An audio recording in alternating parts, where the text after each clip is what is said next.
Paul? Yeah. Okay, I think we'll be starting soon.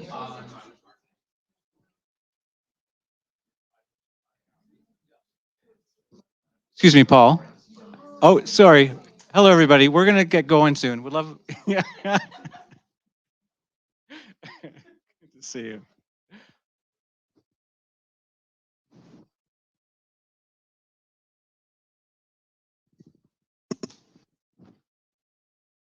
Okay. Welcome, everybody. Welcome to the session at Word Vancouver on After the First Book. Before we begin, I'd like to acknowledge that this festival takes place on the unceded homelands of the Musqueam, Squamish, and Tsleil-Waututh people. Word Vancouver would like to take a moment to thank our generous donors and sponsors. We would like to give a special thank you to SFU and the Writer's Studio for this wonderful space and their and their continued generous support of Word Vancouver. We'd also like to thank the Canada Arts Council, the Canada Book Fund, the Canada Heritage Fund, Canada Periodical Fund, the BC Arts Council, BC Gaming, Creative BC, the City of Vancouver, DBVIA, the Joseph Wask Family Foundation, the Hamber Foundation, the BC and Yukon Book Prizes, the Asian Canadian Writers Workshop, CWILL, Pace and Associates, the Crime Writers Association, the Federation of BC Writers, the Surrey Library, the Vancouver Public Library, the League of Canadian Poets, and the Writers Union of Canada, and many more. For a full list of our partners, please visit our website. Without you, this festival could not happen. If you haven't already done so, please consider making a donation via our website. Hello, everybody. My name is Andrew Chesham. I am the director of the Writer Studio here at SFU Continuing Studies. On behalf of the Writer Studio, SFU, and our creative writing community, it's my pleasure to welcome you to Word Vancouver and this panel discussion on life after the first book. I'm joined by Gurjinder Basran, Claudia Casper, Raul Fernandez, and Paul Headrick. I'll give each writer a full introduction soon, but first the format. We'll have a reading from each panelist, about 2 or 3 minutes long, and the readings will be scattered throughout the event. After each reading, we'll ask a question for the reader, for the rest of the group, for the reader and the rest of the group to answer. At the end, we should have time for audience questions. So if there's anything you want to ask that comes up, we'll have time for it. Before we begin, though, I would like to take a moment to frame the conversation. We're here to discuss the first book, that glorious accomplishment. It's something that comes up often in the Writer's Studio. Many students are working towards their first publication, whether it's a short piece or a full manuscript. And we're regularly discussing the realities of having your work in the world. What sometimes comes up, but not always, is the fact that we put a lot of pressure on ourselves for that first publication, to have our book on the shelf next to our literary heroes. For many, understandably, it's a symbol of accomplishment, because it is an accomplishment, a great one. Your first book is often the culmination of years of determination, and a sign that the writer has made it, and that they can now confidently assert that they are truly and indubitably a writer. I'll be clear right now. This isn't a talk about how to secure an agent or get a six-figure advance from Penguin Random House. What I'm interested in, and what I hope would be most helpful to you, our attendees, is discussing how publishing a book does and does not change a person's life. Specifically, I want to know how it changed these writers' lives. Did their lives in fact change? Or have their lives largely stayed the same? Was their book launch as amazing as they thought it would be? What was life like after that? Did all the anxieties they had before publishing just wash away?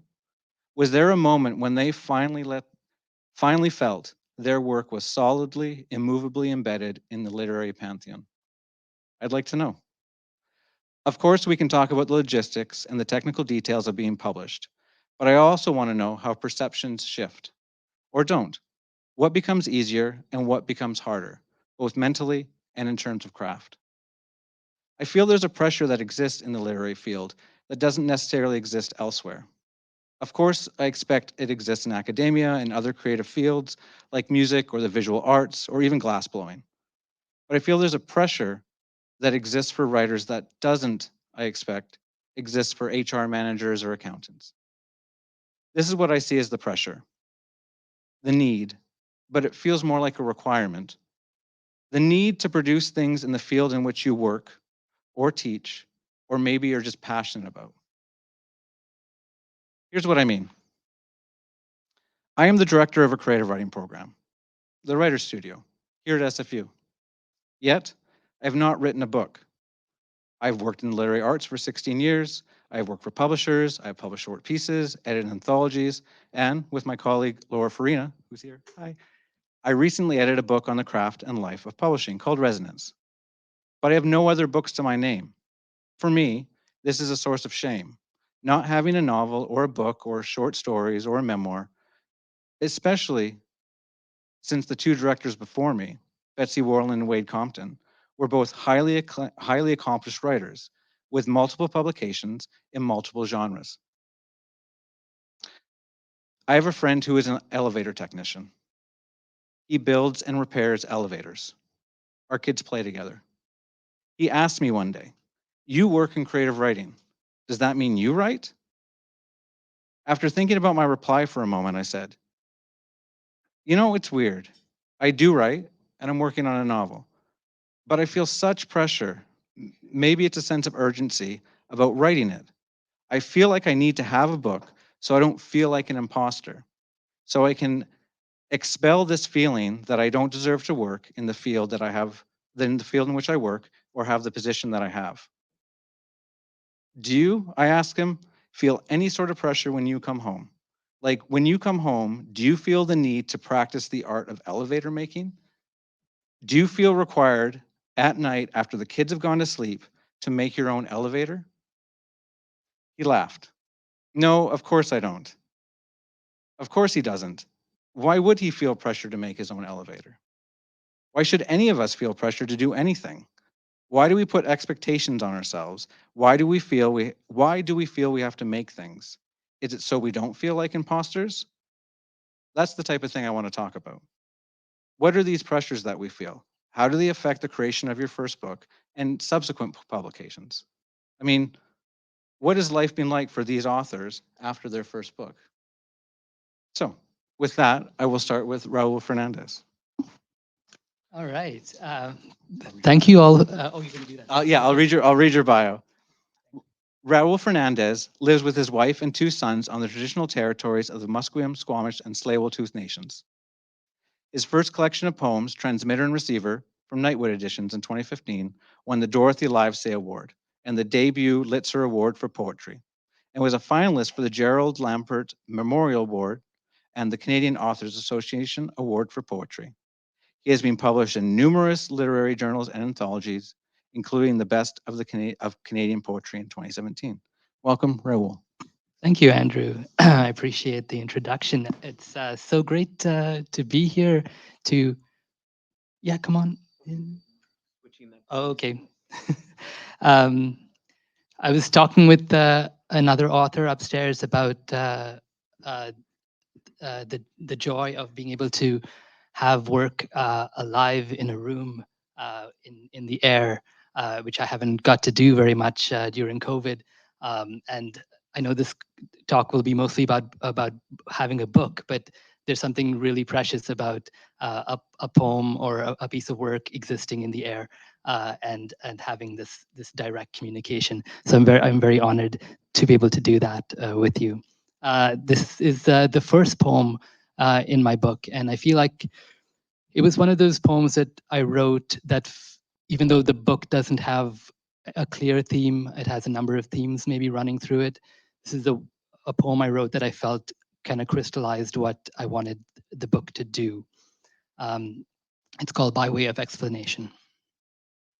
You have this thing you can only explain by driving me out to the port at night to watch the towering cranes move containers from ship to train.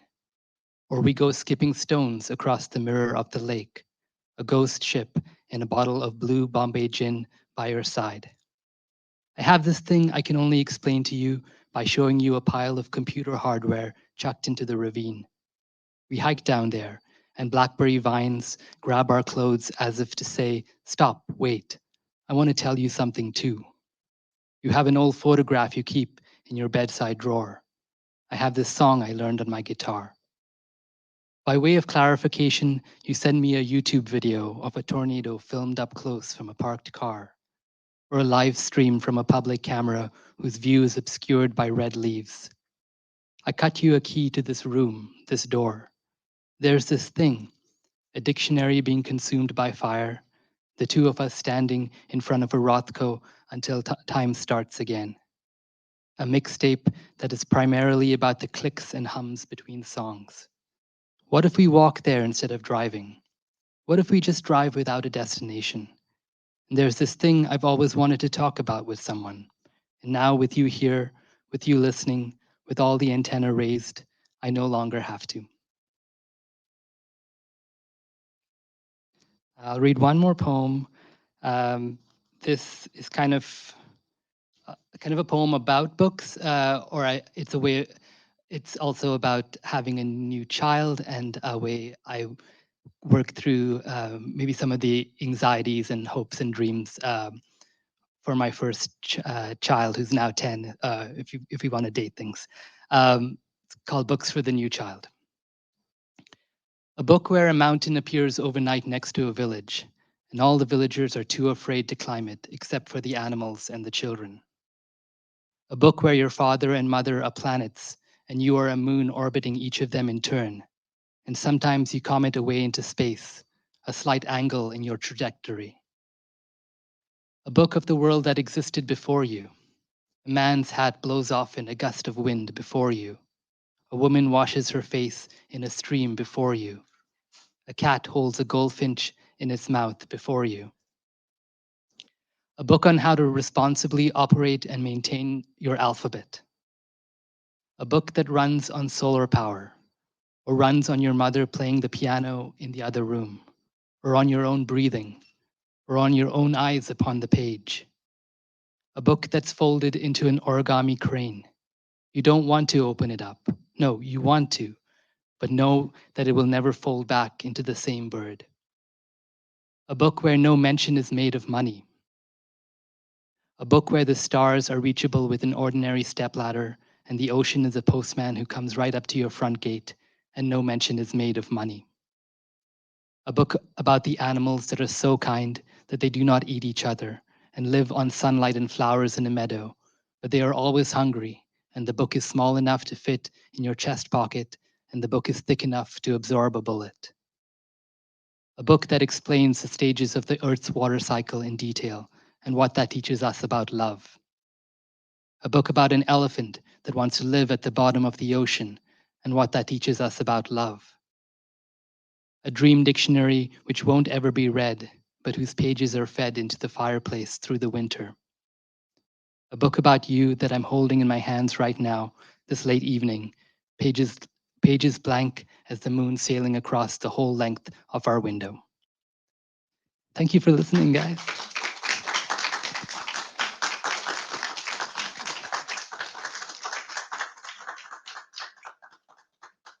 Raul, my question we're going to do a question that Raul will answer, then we'll open up to the larger panel. What did you think it would be like to have a book published? What did you think life as a published author would be like? And how were those expectations met, or what differed? Okay. So most of my writing time, I wasn't really thinking about a book. I was going poem by poem. I was just wanting to be a better poet, and kept working on my craft. It was when I joined the writer studio that I decided to kind of take myself seriously as a writer. I started like even introducing myself as a poet, which I couldn't do before. um, and I relate a lot to that feeling of the imposter syndrome, where I didn't feel like a real writer, um, and then and even though the writer studio helped with that, it still felt like I was like, well, I'm a writer, but I'm not yet published, so I'm not quite a writer yet. So I felt I felt that having a book would make me feel like a writer, and in a lot of ways, it did. It made me feel like I have this thing, like this physical object that I can say this is something done that I did, and it's out in the world, and it's having a life of its own. Um, and that helped a lot in terms of like maybe what I was struggling with in terms of my identity as a writer. Um, that said, I don't think it. I think I still feel that imposter syndrome. It didn't completely clear it up, and there were things that happened after the book that sort of helped boost it again. Like I don't have much of an ego, but like things that like helped, like winning a few awards and getting some nice reviews and just having people tell me the poems they like and stuff like that helped. I think I'm trailing off in terms of the questions, but is there the expectations? Yeah, and how are they Yeah. different?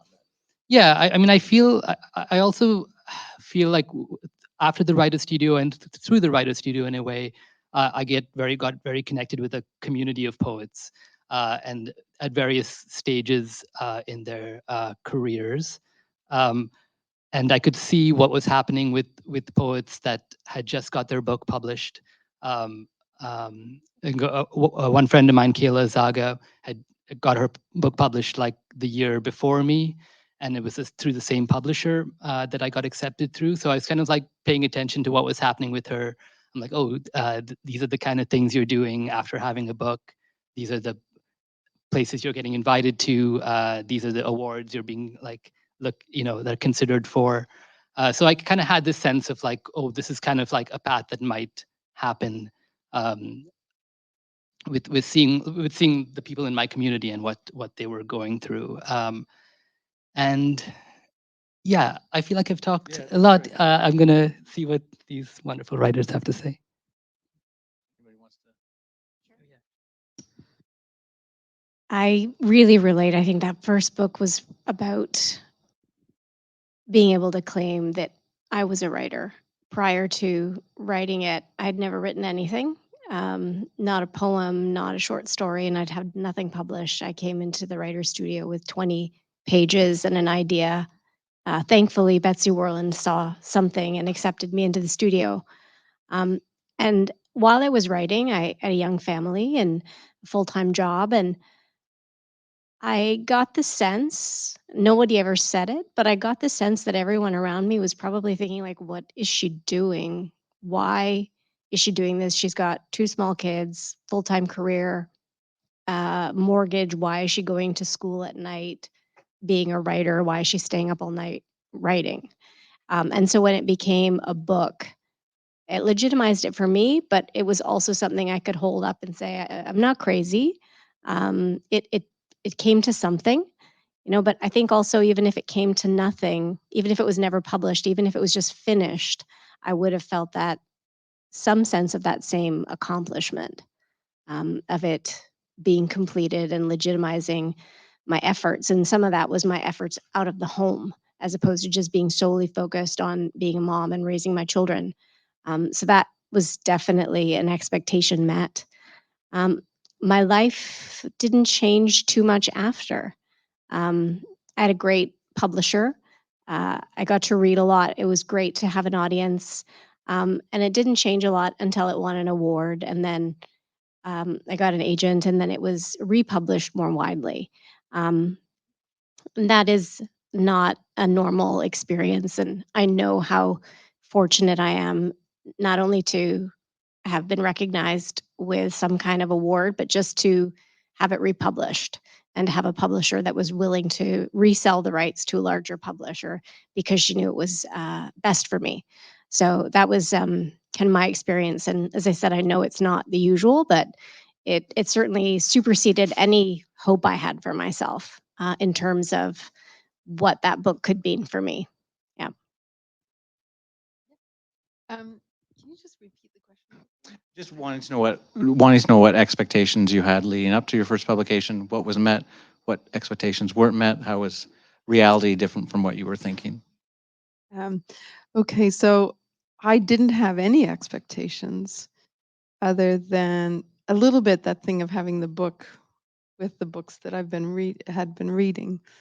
But I don't think I had, well, came to Vancouver and I hung out with ne'er-do-wells at Pulp Press back then. So they were publishing their own works, and sort of revolutionary chapbooks and things like that. So that was, and I was a typesetter, so that was my understanding of publishing. But I wanted to write a book for readers, and my first book had a hook, so I was quite excited finishing it because I felt like it was going to be good. But I had no sense of the business side of it, and no sense that beyond the book, then there was going to be going out in public. I didn't even think about reviews. And so I was very pregnant when it came out. And my first review in the Globe and Mail was really vicious. And I was like, how can you be mean to a pregnant woman? So that's hard because writers are, we're alone in a room, and largely because we want to be. So having to switch gears was really a shock for me. My first book was very successful, and it later got great reviews in, New York Times and so forth. And that felt like candy. It felt like it was bad for me in a way. Um, it wasn't nourishing. Um, and certainly the bad reviews, because I hadn't been prepared for those, they landed. And then in terms of how it changed my life, so I had never really gotten up and spoken in front of people before. So I I remember going and looking at other writers and how they did it, and thinking, okay, I'm never going to apologize before reading, because all the writers were doing that. I was like, I'm going to take the stage. But so I did learn how to do that. I also had young children, but I guess having the book felt like, yes, I was a writer now, and I could justify spending the time doing that rather than earning money, because it's, and I think I had the idea that my career was, I look back and I was naive, and I didn't think of it as a business. This will bleed into another question, but um, so yeah, I thought my career would just keep going like this, but it really went like that, and then sort of like that. So that was unusual about my journey. Is there a part I haven't answered? No, you've been great. I think in time we. Yeah, exactly. Thank you. I didn't. I didn't have a lot of expectations while writing my first novel about being published. Um, that was certainly my hope. But what was more urgent for me, and Gurjinder mentioned this, was to finish it, just to write a novel. So I have my own. It's not very interesting, but a long backstory that had led me to think of myself as, in important ways, having failed myself. That I was a glib and superficial person, and I had never really made the effort to fulfill whatever my potential might be. And so, in dedicating myself to that novel and completing it, I felt as though I was rewriting a story about myself.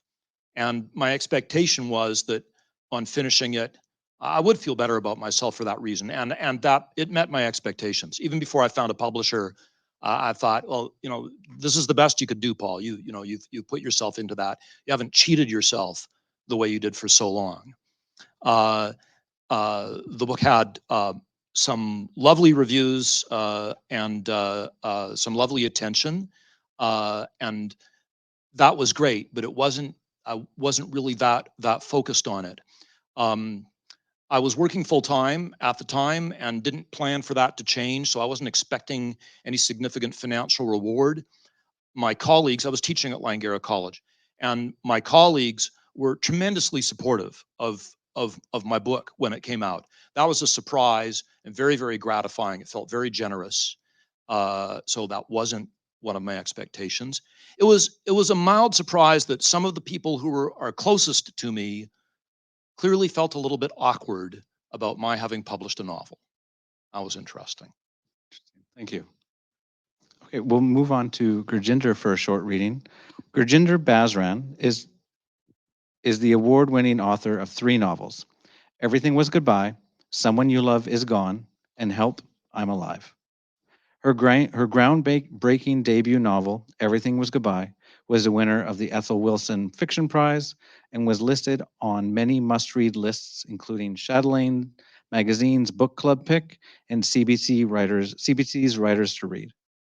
An SFU Writer Studio alumna, Gurjinder is currently a mentor at the Vancouver Manuscript Institute Intensive, VMI, and Gurjinder balances the demands of her career in connected technologies and her creative life as she embarks on writing her fourth novel. She lives in Delta with her family.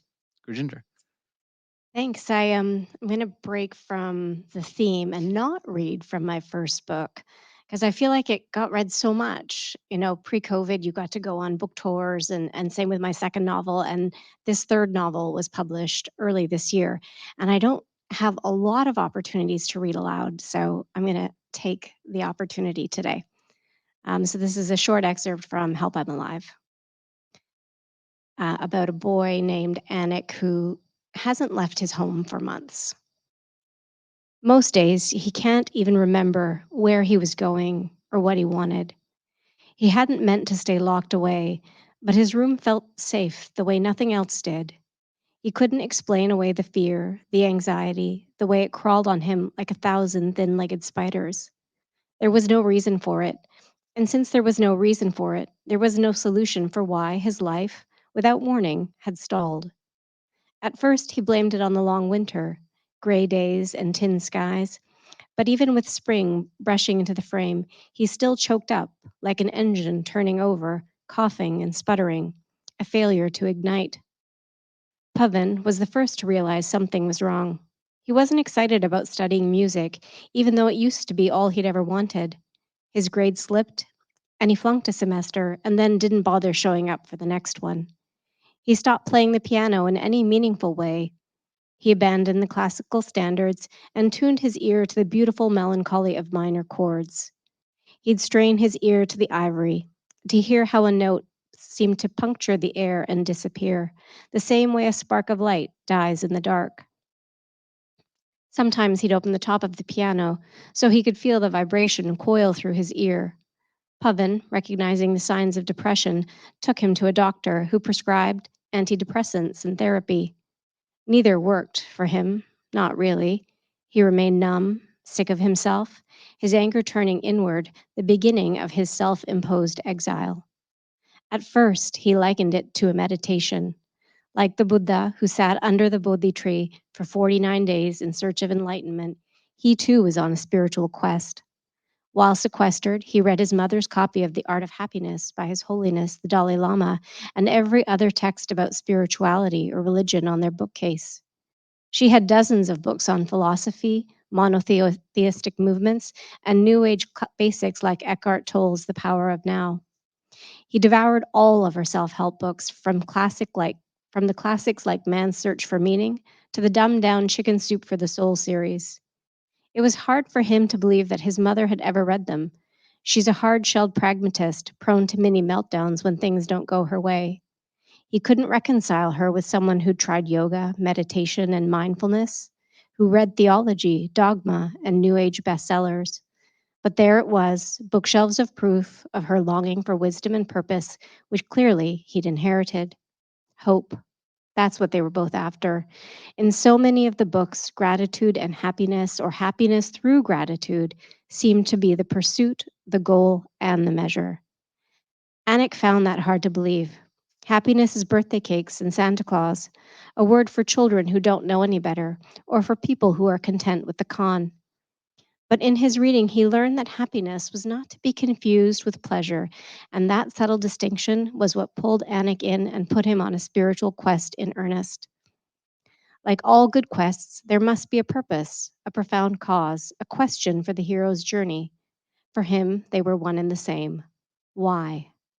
With a thick black felt marker, he wrote a question mark on his wall, a reminder that everything starts with the question, not a question. Thank you. Excellent. Thank you.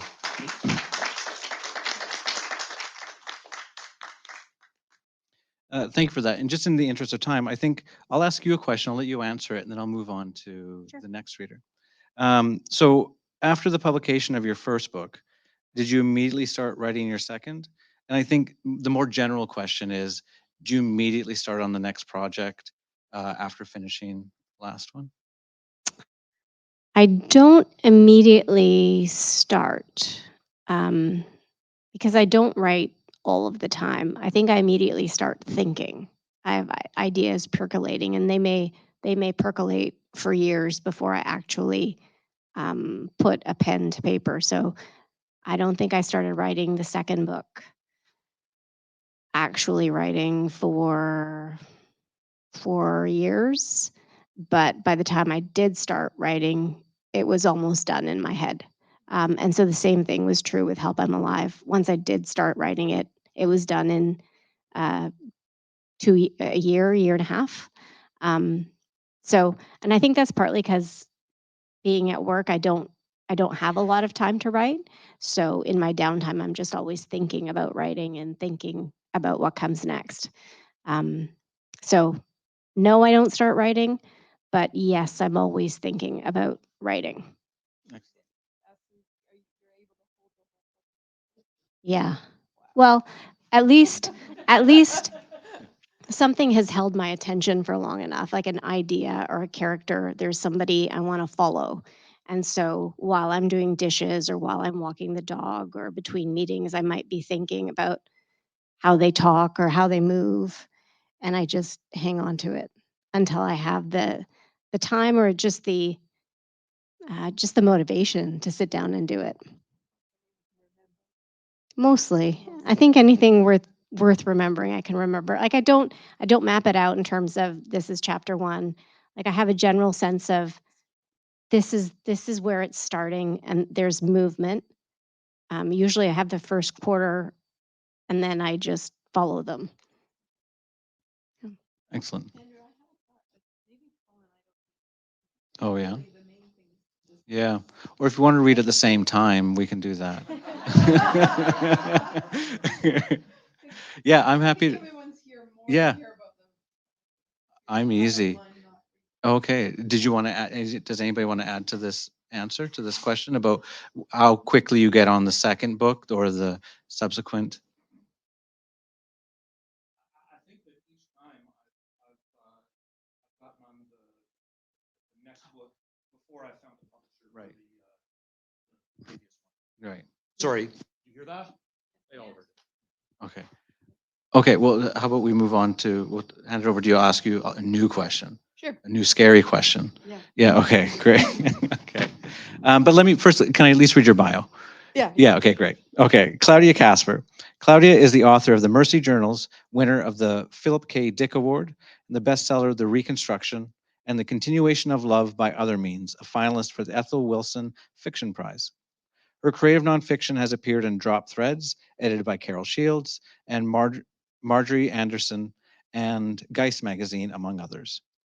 Her most recent short story, or short fiction, Walt's Head, was commissioned by Subterranean magazine.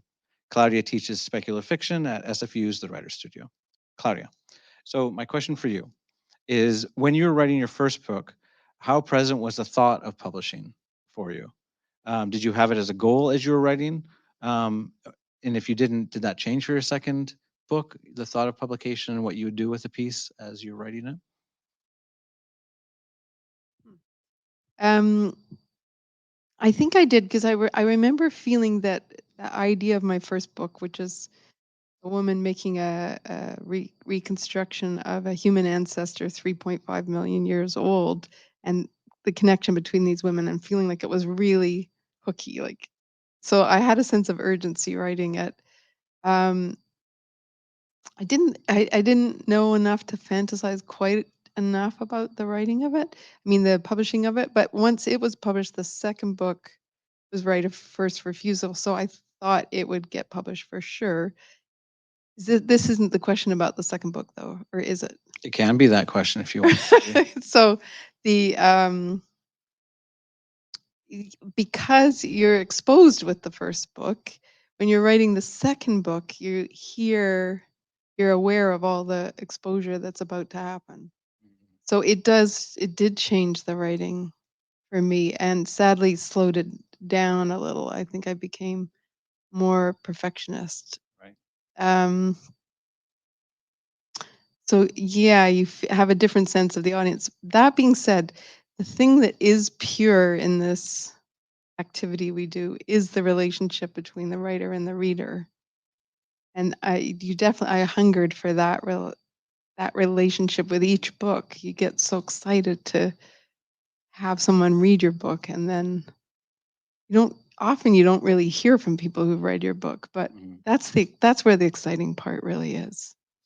So does that answer the question? That's great. Every answer's great. Okay. Does anybody want to build off that? Do you want to build on the conversation of how present was the thought of publishing in the first book and the effects on the second book?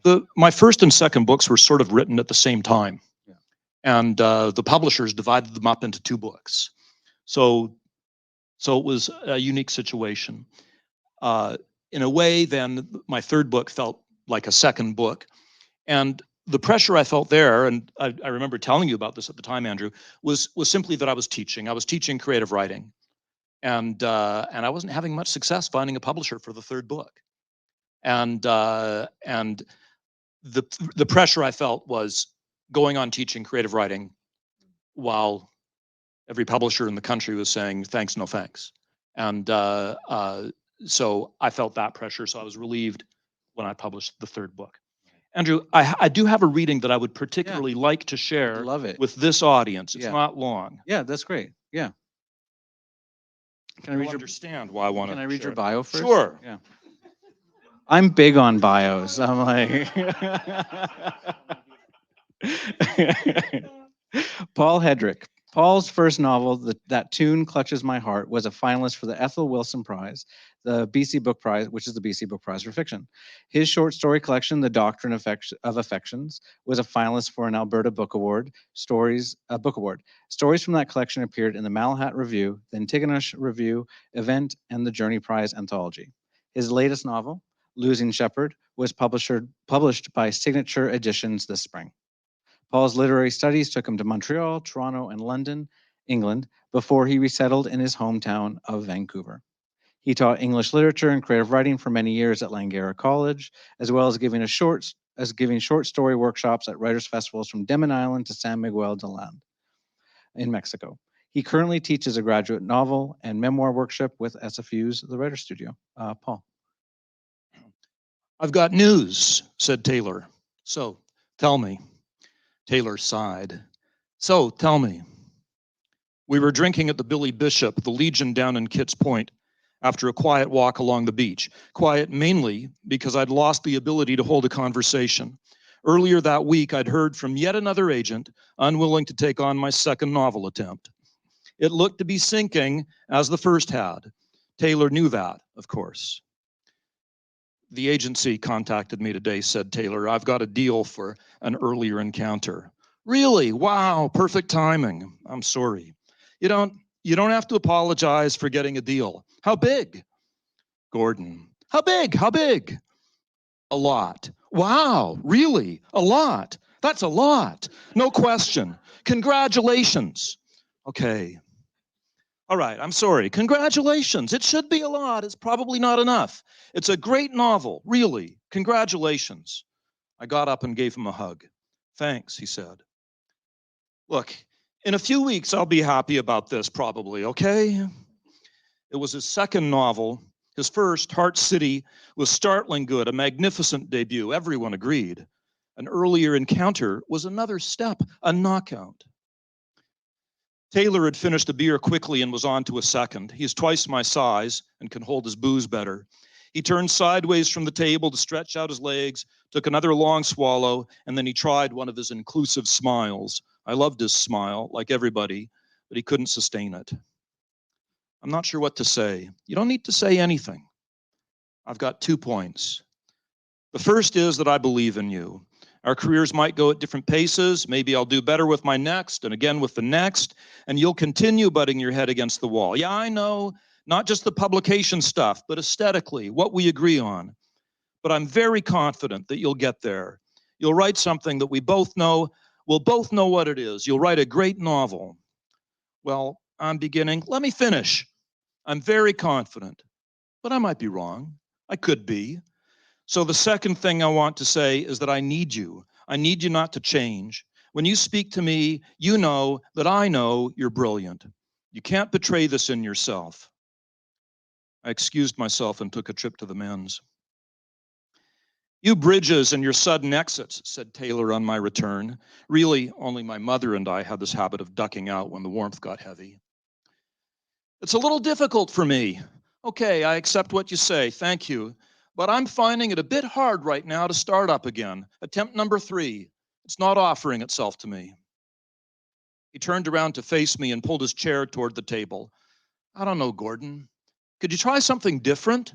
Is there something you could do? Hell, I don't know. A new desk, writing by hand. Maybe it's time, just an idea. Maybe you should move out. Think about it anyway. I'd been thinking. I was pushing my late 20s, but still on the boy-child subsidy, still no rent asked for, no hint of it, just one hard-to-pay expense, bare-bones honesty. I guess, to be fair, Mom would have preferred to forget the whole thing, but we were too late. Years earlier, we'd agreed that secrecy on such matters was soft and dumb, not that we'd actually discussed it.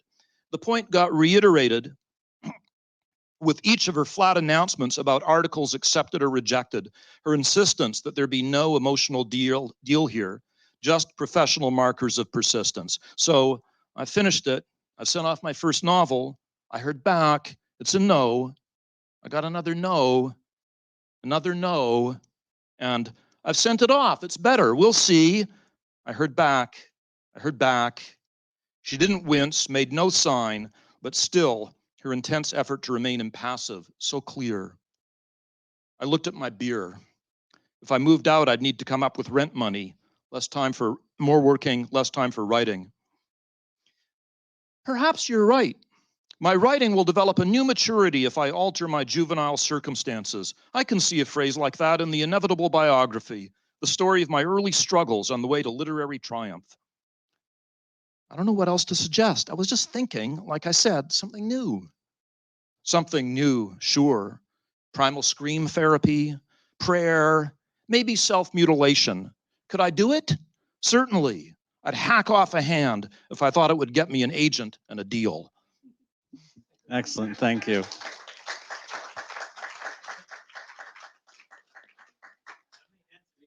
How about a process question? I've heard from some writers that over time they become better at knowing when an idea for a book will go the distance.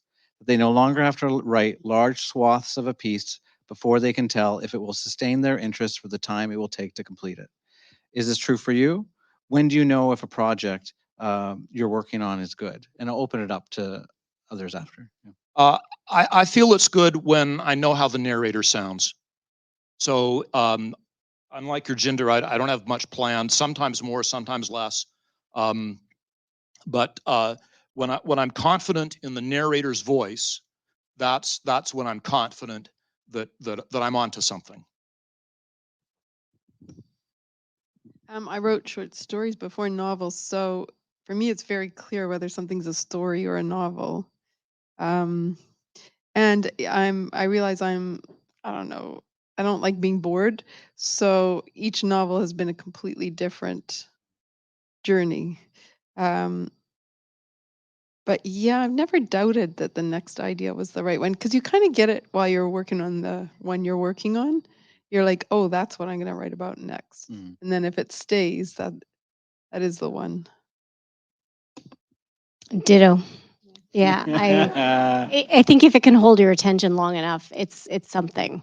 And so I've never had to throw anything out because it takes me so long just to get my bum in the chair to actually write that the idea has probably stayed in my head for 2-3 years.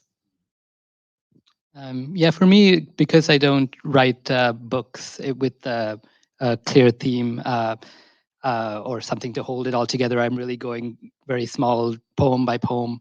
But I have been thinking about like what makes a poem something that I want to work on, and I've realized it's a few things. It's does something in it surprise me? Like, does it do something that like kind of startles me? Something I've never done before. Does it have does it have something at stake? I've realized I can kind of like play and riff on like fun images and do like kind of pyrotechnics in a poem. But if something's not at stake, if it doesn't have a heart, I can't turn it into a good poem. And there was a third, but I'm forgetting it. So those two main things, yes. Excellent. We can come back to it. We do have time for questions, and we do have time for a reading if Claudia wants to do your reading. Yeah. So how about we'll hand it over to you to do a reading. Well, if Raul remembers his third thing, we'll come back to Raul in the third thing, and then if you have any questions, we'll answer those questions. Great. So this is from the first book, the opening chapter. Wider, please. Her jaw ached, but she obeyed, stretching her lips back further. She blinked up at his face. I could bite your fingers off. His eyes were a blurred blue concentration behind the saliva-spattered lenses of his glasses. Margaret imagined what he saw, a tiny, detailed oral world, particles of food being broken down by saliva, coffee stains near the gum line, fillings and caps and root canals that gave her a dental history unique enough to identify her body should she be disfigured in death. The inflamed, slippery tissue of the tender pink gums, and a floppy velvet tongue trying spasmodically not to get in the way, not to lay itself protectively over the areas he probed. Everything wet and glistening and red and imperfect. When he prodded with the curette, she could smell the foul little odors that sometimes escaped. The decay. She wondered if dentists still enjoyed kissing. Did they still want to Did they still want to slip their tongues into a lover's mouth and explore that wet, soft, private place? Did they still want to wind tongues like two snakes trying to penetrate each other's skins? Could dentists repress their daily observations of oral decay when it came to sex, to kissing? A narrow room with a low ceiling, the blue shadows of fir branches and lace curtains moving on the wall, a man's breath, his tongue moving supplely inside her mouth, his skin hot and surprisingly smooth against hers. That night no longer seemed real. It seemed implausible that those lips had touched the body sitting now in the dentist's chair, or that her fingertips had pressed on his skin, that those moments, finite, discrete, existed objectively in her past. It seemed implausible that the night was not a dream. She didn't know his last name or address. She only knew that his first name was Philip. You can close now. Dr. Aden walked over to his cabinet and held an X-ray of her lower right jaw up to the light. He selected several tools from a cabinet drawer and they clinked metallically as he dropped them onto a stainless steel tray. The throbbing pain had subsided as soon as she entered the front door of his office, as though the tooth sensed it was now in good hands. Margaret looked out the window. A silver-haired woman waited at a bus stop across the street. The woman stared vacantly into the road and took no notice of people joining her at the stop. That's probably good. The dentist thing ties up with the fossils of, because teeth and jaws are what remain most of the time from a corpse. So that goes on anyway. That's excellent. Thank you. And to think we almost missed that reading. I know. Let me say, I got one bad review from a man in Edmonton who was disgusted. Oh, noted. He was outraged. Oh, Edmonton. Noted. Okay. Happy to open it up to audience questions if people feel brave enough to stretch. Barry?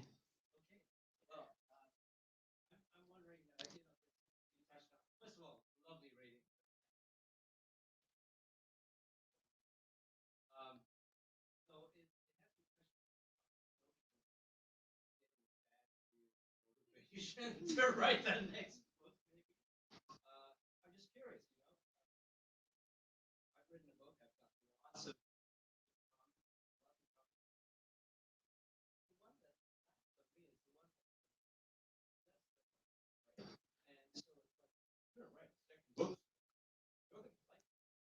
For those who are, for those, yeah, for those who are streaming in, the question was, do bad reviews motivate you to write your second novel and to just show them your revenge novel? Oh, When you're you take the. fantasizing about what might happen, it's definitely there. But that would be a bad reason to write a book, I think. Yeah. I did want to address though, Andrew, what your opening thing. There were so many things I wanted to talk about with Mm. it, but the thing is the writing, right? It's that it returns to that. The rest of it is like it's on top. It's like trimmings. Yeah, it is nice to have that badge to wear. I've had a book published. I won a prize, but that's almost like armor Mm-hmm. out in the world. It's not the real thing. Mm-hmm. Real thing's the writing, right? Mm-hmm. Okay.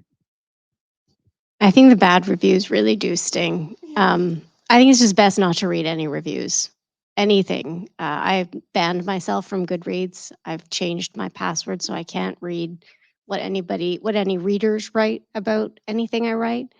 Um, I just, I think you can't get too high on yourself when you have a good review, and you can't get too bad on yourself when you get a bad review, because it is subjective.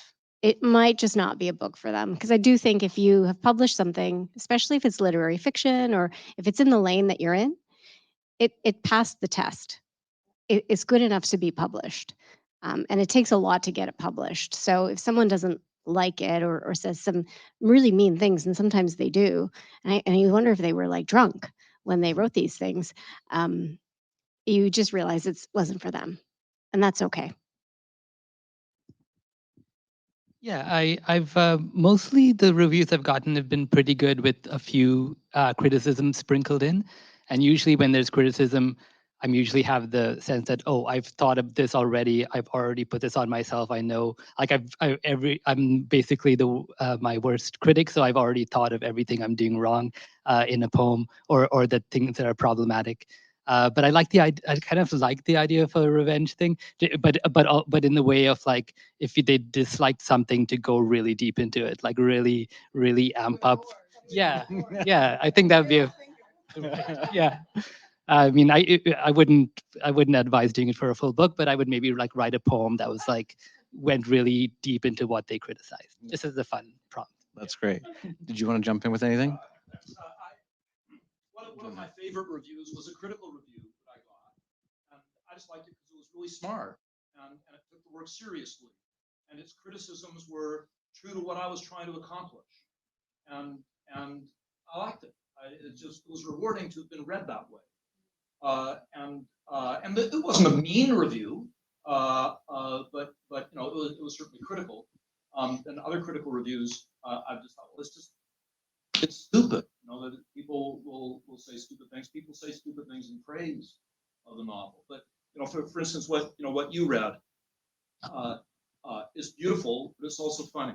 And if somebody can't see the humor in that, or that there's an attempt to have a layer of humor, they're just not reading intelligently, right? So if they were to write and say something like, "There's an attempt at humor here, but it falls flat," you say, "Well, rats." I was hoping, But if they don't notice that that's what you're attempting, they're just not trying in the review. And in that case, I just dismiss the review if they're not reading carefully. Mm-hmm. Yeah, and I've also read some some positive reviews, but I've been kind of embarrassed. I don't want to share this with anybody because it's a very positive review, but it's not very literate. Right. And Right. We have time for maybe one quick question. We're in the final 5-minute stretch. If anybody has a pressing question that they would like to ask, I see Francis.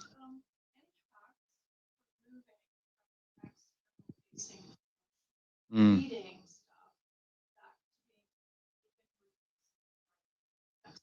Yeah, for those streaming in, any hacks for the external stuff to going back to the inward stuff of the writers? You're running back to the internal stuff. Just not, yeah. Yeah, and I think that by the time you're talking about your book, by the time you're doing the outward promotion, it's over for you. Like you probably haven't touched the work for a year by the time it's published, so you've already moved on. So you're already, even though we're here, we're probably already all doing some inner work on new writing. If I understand your question correctly, I don't have much sympathy for the authors who can't find the time to get back to their next work because the pressure of all the reading requests and interviews. So sad for them. That's a rare situation. I shouldn't Yeah. have such a problem. Right. Yeah, I mean, I think there's maybe not in all forms of promotion, but in the promotion that is actually sharing the work, I feel that it can connect back to the inner work in a sense that you're basically making that work alive in the air, and you're learning things by the way people are listening and like how it's coming across. And I feel like that can be almost the same thing as the inner work, if I don't know, if you frame it right in your It's so mind. true, and it almost motivates you that the work that you did mattered Mhm. with that book.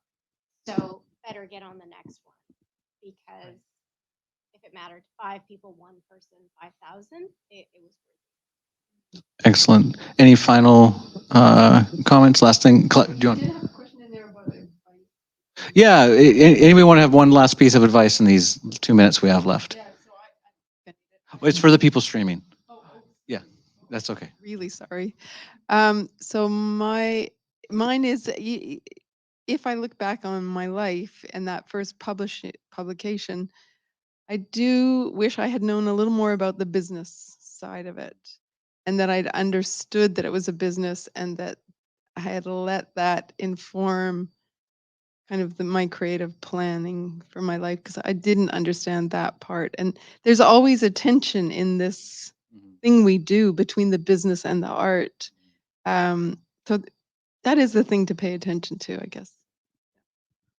I've been a judge a few times on different provincial literary contests, and among the submissions are people who have self-published.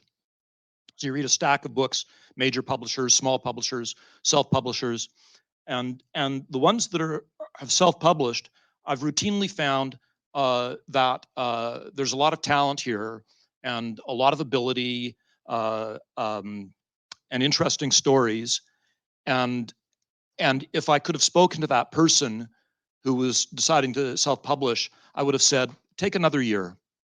You know, your manuscript needs another year, and don't be in such a rush to publish. Just, you know, take another year, maybe 2. You're a talented writer. Your talent deserves that respect. Don't be in such a hurry. Excellent.